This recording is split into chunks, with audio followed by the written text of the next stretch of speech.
പ്രണയതാണ്ഡവം. രചനാ സംഭാഷണം രുദ്രപ്രിയ. നിന്റെ ഈ ചിരിയാണ് ബാല എന്നെ മറ്റെല്ലാത്തിൽ നിന്ന് നിന്നിലേക്ക് തളച്ചിടുന്നത്. അവളുടെ ചുണ്ടിൽ പെരുവിരലാൽ ഒഴിഞ്ഞു. പെണ്ണിൻ്റെ കണ്ണിൽ നോക്കി അവളുടെ ചുണ്ടിൽ ഉമ്മ വെച്ചു. ബാല ആദ്യം അവളെ ചേർത്ത് പിടിച്ചു. കുറച്ചുനേരം അവളെ തൻ്റെ കൈക്കുള്ളിൽ ഒതുക്കി നിർത്തിയതിനു ശേഷം ചേർത്ത് പിടിച്ചുകൊണ്ട് ബാൽക്കണിയിലേക്ക് നടന്നു. ദിവാൻകോട്ടിൽ ആദിയുടെ അടുത്ത് അവനെയും ചേർന്നുകൊണ്ട് ബാലയും കിടന്നു. പെണ്ണിനെ എടുത്തുയർത്തി നെഞ്ചിൽ കിടത്തി. നമ്മൾ ആദ്യം കണ്ടത് എപ്പോഴാണെന്ന് നിനക്ക് ഓർമ്മയുണ്ടോ ബാല? ചിരിച്ചുകൊണ്ടുള്ള അവളുടെ ചോദ്യത്തിന് കൂർപ്പിച്ചൊരു നോട്ടമായിരുന്നു ബാലയുടെ മറുപടി. അന്ന് നീ എൻ്റെ ബൈക്കിന് മുന്നിൽ വന്ന് ചാടുമ്പോൾ ഒരിക്കൽ പോലും കരുതിയില്ല ആ ഒരു പെണ്ണിലേക്ക് മാത്രമായി ഒതുങ്ങിപ്പോവും ഞാനെന്ന്. എൻ്റെ ലോകം തന്നെ അവളായി മാറുമെന്ന് സ്വപ്നം പോലും കണ്ടില്ല. പക്ഷേ ഇപ്പോൾ എല്ലാം സംഭവിച്ചത് വിധിയായിരിക്കും ചിലപ്പോൾ നിനക്കെന്നെ കരുതി വെച്ചത്. പറവണ്ണേ, നിനക്കെന്നെ ഒരുപാട് ഇഷ്ടമാണോ? അവൻ്റെ ആ ചോദ്യം അവളുടെ ഹൃദയഭിത്തിയിൽ തട്ടി നിന്നു. ഒരിക്കൽ പോലും ഒരു കാമുകൻ്റെ ഭാവങ്ങൾ ബാല ആദിയിൽ കണ്ടിട്ടില്ല. ഇപ്പോൾ അവളെ പ്രണയത്തോടു കൂടി നോക്കുന്ന അവൻ്റെ കണ്ണുകളെ നേരിടാനാവാതെ അവൾ മുഖം താഴ്ത്തി. എനിക്ക് ആദിയേട്ടനെ എത്ര ഇഷ്ടമുണ്ടെന്ന് പറഞ്ഞറിയിക്കാൻ അറിയില്ല. അത്രമാത്രം എനിക്കിഷ്ടമാണ്.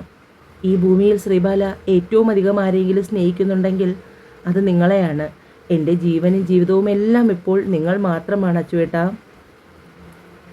അവളുടെ ആ തുറന്നു പറച്ചിലിൽ ആദിയിൽ ഒരുപാട് സന്തോഷം നിറച്ചു. തൻ്റെ സൈഡിലായി കിടന്ന പെണ്ണിനെ വലിച്ച് നെഞ്ചിലേക്ക് ഉയർത്തി കിടത്തി. ബാലയുടെ കണ്ണുകൾ വിടർന്നു പോയി അവൻ്റെ പ്രവൃത്തിയിൽ. എനിക്ക് എന്തിഷ്ടമാണെന്നോ, ഒരുപാട് ഇഷ്ടമാണ്. പിന്നെയും ആദ്യം ഓരോന്നൊക്കെ പറഞ്ഞു. അപ്പോഴേക്കും പെണ്ണ് ഉറങ്ങാനുള്ള വട്ടം കൂട്ടലിലായിരുന്നു. അടഞ്ഞു പോകുന്ന കണ്ണുകൾ അവൻ്റെ നെഞ്ചിലേക്ക് ചാരി മുഖം അമർത്തി കിടന്ന് കുറച്ചു സമയം കഴിഞ്ഞപ്പോൾ അനക്കമൊന്നുമില്ലാതെയായി. അവൾ ഉറങ്ങിയെന്ന് മനസ്സിലായതുകൊണ്ട് അവൻ അവളെയും എടുത്തുകൊണ്ട് നേരെ മുറിയിലേക്ക് പോയി.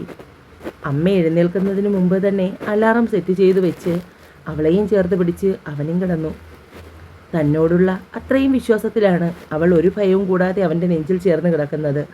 ആ ചിന്ത തന്നെ അവനെ സന്തോഷിപ്പിച്ചു. അവളെ ചേർത്ത് പിടിച്ച് അത്രയും വാത്സല്യത്തിൽ മുഖമാകെ ചുംബിച്ചു ആദി. ഒരു ഉറക്കം കഴിഞ്ഞപ്പോൾ ശ്രീധരൻ ഉണർന്നു.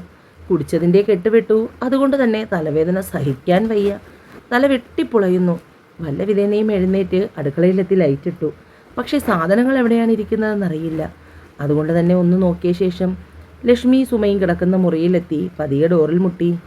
മരുന്നിൻ്റെ മയക്കം വിട്ടൊഴിഞ്ഞ സുമ ഉറക്കമിടർന്ന് കിടക്കുമ്പോഴാണ് ഡോറിൽ മുട്ടുന്നത് കേട്ടത്. അതുകൊണ്ട് തന്നെ ഉണ്ണിക്കുട്ടനെയും ലക്ഷ്മിയെയും ഉണർത്താതെ അവരെഴുന്നേറ്റ് വന്ന് വാതിൽ തുറക്കുമ്പോൾ കാണുന്നത് മുന്നിൽ നിൽക്കുന്ന ശ്രീധരനെയാണ്. നിങ്ങൾക്കെന്താ പാതിരാത്രി ഉറക്കമില്ലേ? സുമ ചോദിച്ചു. എനിക്ക് തലവേദനിക്കുന്നു. ലക്ഷ്മിയെ വിളിച്ചിട്ട് അല്പം ചായ തിളപ്പിക്കാൻ പറയേ. ഈ നട്ട പാതിരാത്രിയിൽ ഉറങ്ങിക്കിടക്കുന്ന അവളെ വിളിച്ച് ചായ തിളപ്പിക്കാൻ പറയാനൊന്നും പറ്റില്ല. നിങ്ങൾ പോയി വേണമെങ്കിൽ ഇട്ട് കുടിക്ക്. സുമ ദേഷ്യത്തിൽ പറഞ്ഞു. എനിക്ക് സാധനങ്ങൾ എവിടെ ഇരിക്കുന്നതെന്ന് അറിയില്ല. നീ ഇങ്ങോട്ട് വന്ന് എടുത്തതാ. തലയിൽ അമർത്തി പിടിച്ചുകൊണ്ടുള്ള സംസാരം കേട്ടപ്പോൾ വെറുതെ പറയുന്നതല്ലെന്ന് സുമയ്ക്ക് തോന്നി. അതുകൊണ്ട് തന്നെ അവർ അയാളോടൊപ്പം അടുക്കളയിലേക്ക് ചെന്നു. വെറുതെ ലക്ഷ്മിയെയും ഉണ്ണിക്കുട്ടനെയും ഉണർത്തണ്ട എന്ന് കരുതി. അപ്പോഴേക്കും ശ്രീധരൻ ഒരു പാത്രത്തിൽ വെള്ളമെടുത്ത് ഗ്യാസ് അടുപ്പിലേക്ക് വെച്ചിരുന്നു. സുമ തേയിലപ്പൊടിയും പഞ്ചസാരയും എടുത്ത് പെട്ടെന്ന് തന്നെ കട്ടനിട്ടു. അവർ ചെയ്യുന്നതൊക്കെ അയാൾ നോക്കിക്കൊണ്ട് നിന്നു. കുറച്ചു നാളത്തെ ആശുപത്രിവാസം കൊണ്ട് സുമ ആകെ മാറിപ്പോയി. പഴയ പ്രസരിപ്പും പ്രൗഢിയും ഒന്നും ഇപ്പോൾ മുഖത്തില്ല. ആകെ അവശതയും ക്ഷീണവും. ശ്രീധരൻ്റെ കണ്ണുകൾ സുമയിലൂടെ ഇഴഞ്ഞു നീങ്ങി. മുൻപ് തന്നോട് കിടപിടിച്ച് നിന്ന് അല്ലെങ്കിൽ തൻ്റെ ആവശ്യങ്ങളെല്ലാം ഭയന്നിട്ടാണെങ്കിലും കൃത്യമായി നിർവഹിച്ചു തന്ന ഒരു സുമയുണ്ടായിരുന്നു. അതിൽ നിന്നുമൊക്കെ വളരെ ക്ഷീണം പിടിച്ച അവസ്ഥയിലേക്ക് അവൾ ഇന്ന് മാറിപ്പോയി. ശ്രീധരൻ തലവേദനയെക്കുറിച്ചൊക്കെ മറന്നുകൊണ്ട് അവളുടെ അടുത്തേക്ക് നീങ്ങി ഇടുപ്പിലൂടെ കൈയിട്ട് അവളെ ചേർത്ത് തൻ്റെ ശരീരത്തിലേക്ക് അടുപ്പിച്ചു. അയാളുടെ ആ നീക്കം ഒട്ടും പ്രതീക്ഷിക്കാത്ത സുമ ഞെട്ടലോടുകൂടി ശ്രീധരനെ നോക്കി. വലിഞ്ഞു മുറുകിയ മുഖവുമായി ശ്രീധരൻ്റെ കൈയവർ തട്ടി മാറ്റി. ഇനി മേലാൽ നിങ്ങളെൻ്റെ ശരീരത്തിൽ തൊട്ടാൽ പിന്നെ നിങ്ങളുടെ സ്ഥാനം ഈ പടിക്ക് പുറത്തായിരിക്കും. അത്രയും നേരം അവശത നിറഞ്ഞു നിന്നവളുടെ മുഖം ദേഷ്യത്തിൽ വലിഞ്ഞു മുറുകുന്നതും കണ്ണുകൾ ചുവക്കുന്നതും ശ്രീധരൻ നോക്കി. അവർ അടുക്കളയിൽ നിന്ന് നേരെ മുറിയിലേക്ക് പോയി വാതിൽ ചേർത്തടച്ചു. വാതിലിൽ ചാരി നിന്നു. ഇല്ല, അയാൾ ഒരിക്കലും മാറില്ല. അയാൾക്കൊരിക്കലും മാറാനും കഴിയില്ല. മുഖത്തടിയേറ്റതുപോലെ ശ്രീധരൻ അവരെ ഒഴിച്ചുവെച്ച കാപ്പിയുമായി ഹാളിലേക്ക് വന്നിരുന്നു. അമ്മയുടെയും മക്കളുടെയും അഹങ്കാരം ഈ ശ്രീധരൻ നിർത്തുന്നുണ്ട്. തൽക്കാലം മാളത്തിൽ ഒളിക്കുന്നത് ഭയന്നിട്ടല്ല. കുറച്ച് സമയം കൂടി അവിടെ തന്നെ ഇരുന്നു. അതിനുശേഷം മുറിയിലേക്ക് പോയി. ദേഷ്യം കൊണ്ട് മനസ്സ് പുകയുന്നുണ്ടായിരുന്നു. അതുകൊണ്ട് തന്നെ ഒരു സിഗരറ്റ് തീ കൊളുത്തി ആഞ്ഞു വലിച്ചു. ബാലയെക്കുറിച്ച് ചിന്തിച്ചപ്പോൾ അയാളുടെ ശരീരം വല്ലാതെ കോരിത്തരിച്ചു. അവളുടെ ഓർമ്മകളിൽ ആശ്വാസം കണ്ടെത്തിക്കൊണ്ട് അയാൾ കിടക്കയിലേക്ക് വീണു. ആദിയുടെ നെഞ്ചിൽ കിടന്നുറങ്ങുവാണ് ബാല. പെട്ടെന്ന് അലാറം അടിക്കുമ്പോൾ അവൾ ഞെട്ടി ഉണർന്ന് ചുറ്റും നോക്കി. അപ്പോഴാണ് തലേ ദിവസത്തെ കാര്യങ്ങൾ ഓർമ്മ വന്നത്. ആദിയുടെ റൂമിലാണെന്ന് അവൾക്ക് ബോധ്യമായി. ഉറങ്ങിക്കിടക്കുന്ന ആദിയിലേക്ക് അല്പം കൂടി പറ്റിച്ചേർന്ന് കിടന്നു. അവൻ്റെ കഴുത്തിലേക്ക് മുഖം ചേർത്ത് വെച്ചു. ആദി പെട്ടെന്നുണർന്ന് അലാറം ഓഫ് ചെയ്യുമ്പോൾ അവനെയും നോക്കി കിടപ്പുണ്ട് ബാല. ഉണർന്നോ പെണ്ണേ, എന്നിട്ട് എന്താ നീ എന്നെ വിളിക്കാത്തത്? എന്തിനാ അച്ചുവേട്ടാ ഈ നേരത്തെ അലാറം വെച്ചത്? അവൻ അവളെ ഇരു കൈകൊണ്ടും ചേർത്ത് പിടിച്ചു. ഇന്നലെ രാത്രിയിൽ നീ ഉറങ്ങിയപ്പോൾ പിന്നെ ഞാനെടുത്ത് റൂമിൽ കിടത്തി. രാവിലെ എല്ലാവരും എഴുന്നേൽക്കുന്നതിന് മുമ്പ് നിന്നെ താഴെ കൊണ്ട് കിടത്താമെന്ന് കരുതി. അതിനാണ് അലാറം വെച്ചത്. ഞാൻ അലാറം അടിച്ചപ്പോഴേ ഉണർന്നു. എന്തോ എഴുന്നേൽക്കാൻ തോന്നിയില്ല. അതാണ് അച്ചുവേട്ടനെ കെട്ടിപ്പിടിച്ച് കിടന്നത്. അച്ചുവേട്ടനെ കെട്ടിപ്പിടിച്ച് കിടക്കാൻ നല്ല രസമാണ്. അവളുടെ പറച്ചിൽ കേട്ടപ്പോൾ ആദിക്ക് ചിരി വന്നു. അച്ചുവേട്ടനെ കെട്ടിപ്പിടിച്ച് കിടന്നാൽ മാത്രമല്ല, അതിനേക്കാൾ അത്രയും പറഞ്ഞുകൊണ്ട് അവൻ നിർത്തി. പെണ്ണവനെ നോക്കി കണ്ണുരുട്ടി പേടിപ്പിക്കുന്നുണ്ട്.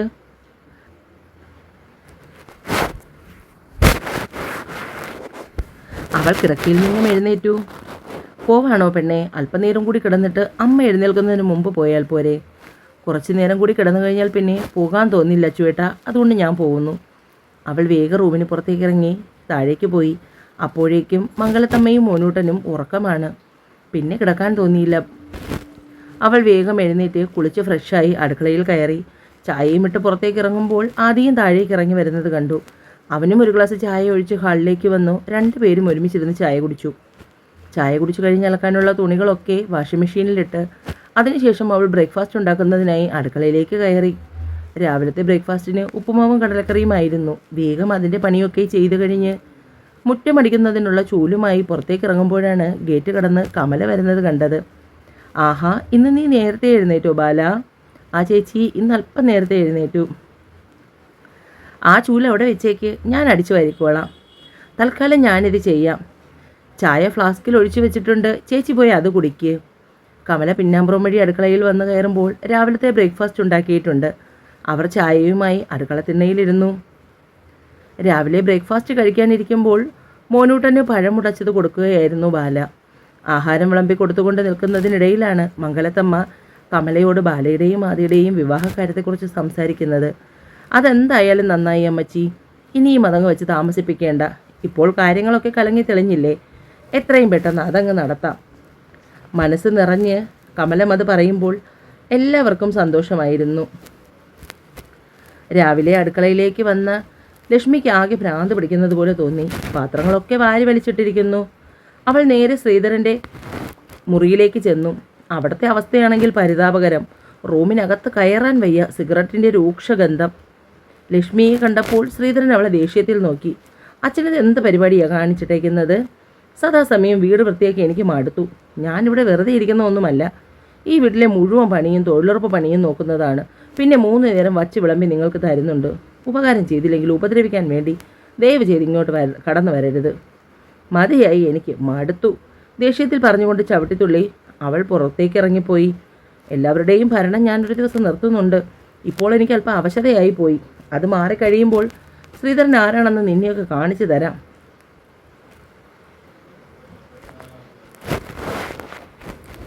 അഴിഞ്ഞ മുണ്ട് മുറുക്കിയെടുത്ത് അയാൾ റൂമിന് പുറത്തേക്ക് ഇറങ്ങുമ്പോൾ ഹാളിൽ ലക്ഷ്മി ഇരിപ്പുണ്ട്.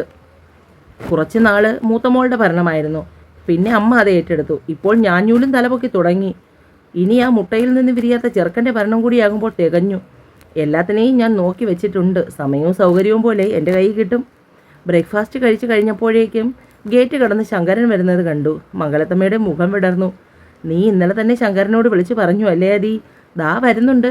ആ മുഖപ്രസാദം കണ്ടാൽ അറിയാം ബാലമോളുടെ കാര്യങ്ങൾ തിരക്കാനുള്ള വരവാണെന്ന്. നിറഞ്ഞ ചിരിയോടുകൂടി അകത്തേക്ക് കയറുന്ന ശങ്കരമ്മാവനെ ആദ്യം ചേർത്ത് പിടിച്ചു. രാവിലെ തന്നെ ഇറങ്ങിയോ ശങ്കരമ്മാവ? ഒന്ന് വിളിച്ചിരുന്നെങ്കിൽ ഞാൻ കാറുമായി വരുമായിരുന്നല്ലോ. അതൊന്നും സാരമില്ല കുഞ്ഞേ. ഇന്നലെ വിളിച്ചു പറഞ്ഞ സമയം മുതൽ എനിക്കൊന്ന് വന്ന് അവളെ കണ്ടാൽ മതിയെന്നായി. അതുകൊണ്ടാണ് രാവിലെ ഇറങ്ങിയത്. ഇനിയിപ്പോൾ ഞായറാഴ്ചത്തെ ചടങ്ങ് കൂടി കഴിഞ്ഞിട്ടേ ഞാൻ തിരികെ പോകുന്നുള്ളൂ. വീട്ടിൽ മോള് വന്നിട്ടുണ്ട്, അതുകൊണ്ട് അവൾക്ക് കൂട്ടായി. എത്ര നാളായി എല്ലാവരുടെയും ഒപ്പം ഒന്ന് നിന്നിട്ട്. അന്നത്തെ ദിവസം പിന്നെ ആദ്യം ഓഫീസിൽ പോയില്ല. അച്ചുവേട്ടൻ ഇപ്പോൾ സ്ഥിരമായി ഓഫീസിൽ പോക്ക് കുറവാണ് കേട്ടോ. ആദിയുടെ അടുത്തേക്ക് വന്ന് ബാല പറഞ്ഞു. ഞാൻ കൃത്യമായി ഒരു ദിവസം പോലും മുടങ്ങാതെ ഓഫീസിൽ പോയി കാര്യങ്ങളൊക്കെ നോക്കിക്കൊണ്ടിരുന്ന ഒരാളാണ്. ഇടയ്ക്ക് വെച്ച് എൻ്റെ ഹൃദയത്തിലേക്ക് ഒരു പെണ്ണിടിച്ച് കയറി. ഇപ്പോൾ പിന്നെ അവളെ ചുറ്റിപ്പറ്റി നിൽക്കാനാണ് ഏറ്റവും കൊതി. അങ്ങനെയാണെങ്കിൽ വിവാഹം കഴിയുമ്പോൾ അച്ചുവേട്ടൻ പിന്നെ ഓഫീസിലേ പോകില്ലല്ലോ. ബാലയും വിട്ടുകൊടുത്തില്ല. അതാണ് ഞാനിപ്പോൾ ആലോചിക്കുന്നത്. നിന്നെ വിട്ടിട്ട് ഒരു നിമിഷം പോലും മാറിയിരിക്കാൻ വയ്യ പെണ്ണേ. തുടരും. എന്നെ വായിക്കുകയും കേൾക്കുകയും ചെയ്യുന്നവർ ചാനൽ സബ്സ്ക്രൈബ് ചെയ്യണേ. The world of Rudra Rudrapriya കൂടി ചാനൽ സബ്സ്ക്രൈബ് ചെയ്യണേ കൂട്ടുകാരെ.